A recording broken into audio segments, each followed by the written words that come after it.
তো hello dear student, কেমন আছো? আই হোপ প্রত্যেকে শুধু ভালো নয়, ভীষণ ভালো আছো। স্ক্রিনের উপর একটা কোশ্চেন দেখা যাচ্ছে। যে কোশ্চেনটা কি বলেছে সেটা আমরা প্রথমে মন দিয়ে পড়বো, বুঝবো এবং তারপর চ্যানেলটা সাবস্ক্রাইব করবো, তারপর অঙ্কটা করবো। ওকে, চলো কি বলেছে প্রথমে পড়ে নিই। ট্যাঙ্কে একটি ছিদ্র থাকার কারণে ভর্তি ট্যাঙ্ক খালি হয়ে যায় 6 ঘন্টায়। বেশ। 4 লিটার প্রতি মিনিট গতিতে একটি পাইপ দ্বারা ট্যাঙ্কটি ভর্তি হয়। বেশ, বোঝা গেল।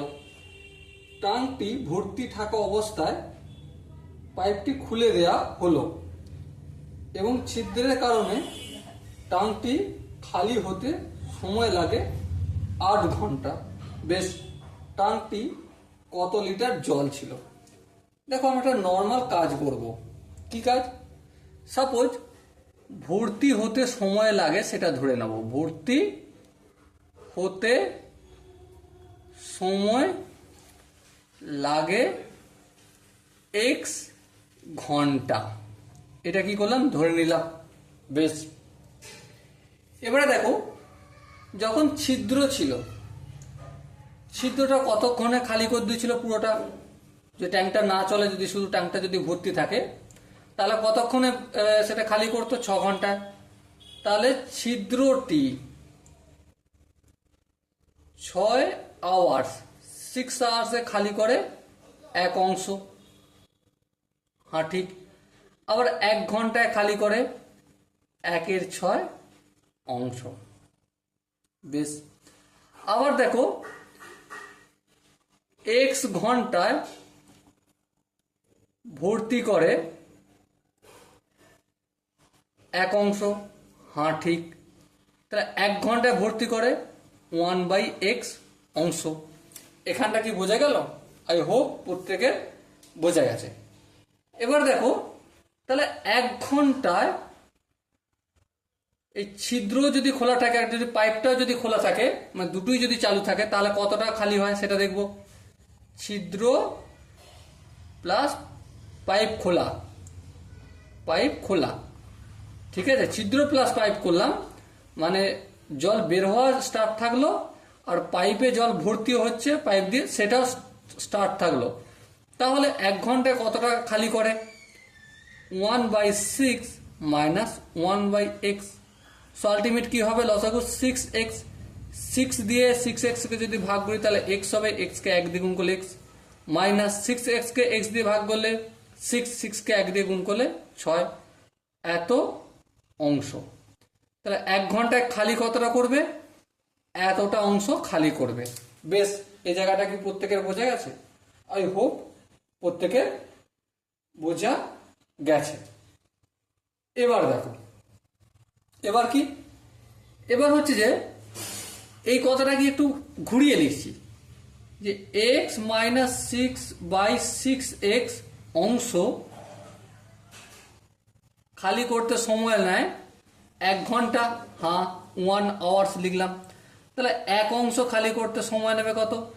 6x/x minus 6 hours. হ্যাঁ, ঠিক। এখানটা আশা করি কারো বুঝতে অসুবিধা নেই। এবার বইতে একটা কথা সুন্দর বলে দিয়েছে। কি বলে দিয়েছে? যে ছিদ্র আর পাইপ দুটোই যদি ওপেন থাকে, তাহলে খালি হতে সময় কত নেয়? 8 ঘন্টা। কোশ্চেনে দেখো তাই বলেছে, 8 ঘন্টা সময় নেয়। কিন্তু আমরা এখানে কি পাচ্ছি? ছিদ্র আর পাইপ এই দুটো যদি একসাথে খোলা থাকে, তাহলে এক অংশ সমস্তটা খালি হতে কত সময় নিচ্ছে? এই যে এটা 6x/x মাইনাস 6। তাহলে আমরা লিখতে পারি 6x/x মাইনাস 6 ইকুয়াল টু 8। এটা লিখতে পারি? হ্যাঁ, লিখতে পারি, কোনো অসুবিধা নেই। এবার দেখ, কোনাকুনি গুণ করলে কি পাবো? 6x ইকুয়াল টু x এর সঙ্গে 8 গুণ হবে, 8x হবে, মাইনাস হয়ে যাবে 6×8 = 48। এবার 48টাকে আমি সমানের বাম দিকে পাঠাবো, মাইনাসটা প্লাস হয়ে গেল। 8x ছিল আর 6xটা কি হয়ে যাবে? বিয়োগ হয়ে যাবে। তো 48 ইকুয়াল টু কি হবে? 8x থেকে যদি 6x বিয়োগ করি কি হবে? 2x। এবার দেখো 48 এই দুইটা গুণের আকারে আছে, x এর সাথে অপোজিট সাইড তাহলে ভাগ আসবে। 48কে 2 দিয়ে ভাগ করলে 24 ইকুয়াল টু x। তাহলে কতক্ষণ সময় লাগবে? 24 ঘন্টা। হ্যাঁ, কিন্তু প্রশ্ন হচ্ছে যে 24 ঘন্টা তো উত্তর চায়নি, উত্তর কি চেয়েছে, কত লিটার ট্যাঙ্কে জল ছিল। এবার একটা কথা বলো আমাকে, কি বলবে, যে 4 লিটার কত মিনিটে ভর্তি হয়? 4 লিটার ভর্তি হয় 1 মিনিটে। তাহলে 1 মিনিটে ভর্তি হয় 4 লিটার। হ্যাঁ, তাহলে এবার বলো 24 মিনিটে কত লিটার ভর্তি হবে? 24 মিনিট নয়, ঘন্টা। তাহলে 24 এখানে ইন্টু 60 করে দিলি, তাহলে এটা মিনিট কনভার্ট হয়ে গেল, তাই না? ভর্তি হবে কত? নিশ্চয়ই বেশি ভর্তি হবে, 4 গুণিতক 60 গুণিতক 24। দেখো এটা গুণ করলে কি হবে, 240 ইন্টু 24। আর একটু যদি গুণ করি, 5760 litre. Okay, so my dear Watson, ultimate ট্যাঙ্কের মধ্যে কতটা জল ছিল? 5760 লিটার ট্যাঙ্কটাতে জল ধরে। ওকে, আই হোপ অঙ্কের প্রতিটা স্টেপ বোঝা গেছে। যদি এরপর কোনো স্টেপ বুঝতে অসুবিধা হয়, কোনো জায়গায় ডাউট থাকে, কনফিউশন থাকে, তার জন্য কমেন্ট বক্স অবশ্যই খোলা রয়েছে। চলো আরেকবার অঙ্কটা একটু রিভিশন বুঝে নিই।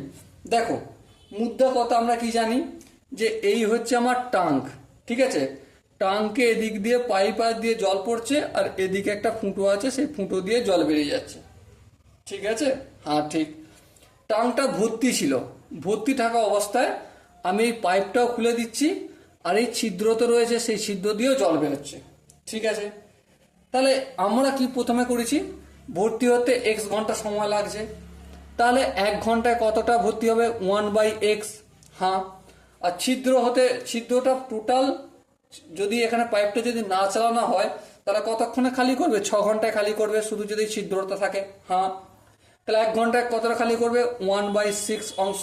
হ্যাঁ, তাহলে এখানের এই পাইপটা আর এই ছিদ্রটা একসাথে যদি রানিং থাকে, তাহলে 1 ঘন্টায় কতটা খালি করবে? এই অংশটা।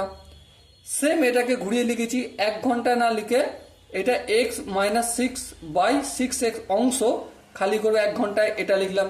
তাহলে এক অংশ খালি করবে কি? 6x/x-6 আওয়ার্স, ঘন্টা।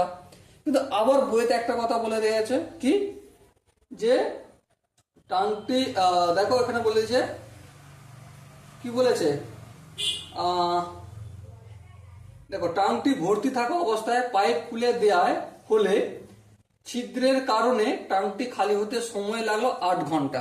মানে এই দুটো চালু ছিল, চালু অবস্থাতেই আমার কত ঘন্টা সময় লাগলো? 8 ঘন্টা। হ্যাঁ, আবার দেখো, মানে এই 8 ঘন্টা যে লিখেছি না, এটা কি অবস্থায় বইয়ের কন্ডিশন বলেছে, এখানে পাইপ দিয়েও জল ভর্তি হচ্ছে, আর এখানে ছিদ্র দিয়েও জল বের হচ্ছে, তাহলে 8 ঘন্টা সময় লাগছে। বেশ, আবার আমরা নর্মাল ক্যালকুলেশন করে পেয়েছি, যে বিভিন্ন ডেটা থেকে কি পেয়েছি, যে এই এক অংশ খালি হতে কত সময় লাগছে? 6x/x-6। হ্যাঁ, তাহলে এই দুটোকে ইকুয়েট করে দিলাম, এখান থেকে x এর ভ্যালু কত পেলাম? 24 ঘন্টা। বেশ, আবার একটা জিনিস জানি, কি জানি আমরা? জানি যে 1 মিনিটে ভর্তি করে 4 লিটার। হ্যাঁ, তাহলে 24 ঘন্টায় ভর্তি করছে কতটা? 60 ইন্টু 24 মিনিট। হ্যাঁ, সেটা কতটা ভর্তি করবে? ততটাই নিশ্চয়ই জল ছিল তাতে, তাই না? হ্যাঁ, তাহলে এবারে ক্যালকুলেশন করলাম, গুনটুন করে কি পেলাম? Answer 5760 litre. Okay, I hope অঙ্কের প্রতিটা স্টেপ তোমাদের বোঝা গেছে। যদি কোনো জায়গায় কনফিউশন থাকে, ডাউট থাকে, কমেন্ট বক্সে অতি অবশ্যই ইউজ করো। ওকে, চলো দেখা হচ্ছে পরের সেশনে। ততক্ষণ পর্যন্ত ভালো থেকো, সুস্থ থেকো, এবং জয় হিন্দ।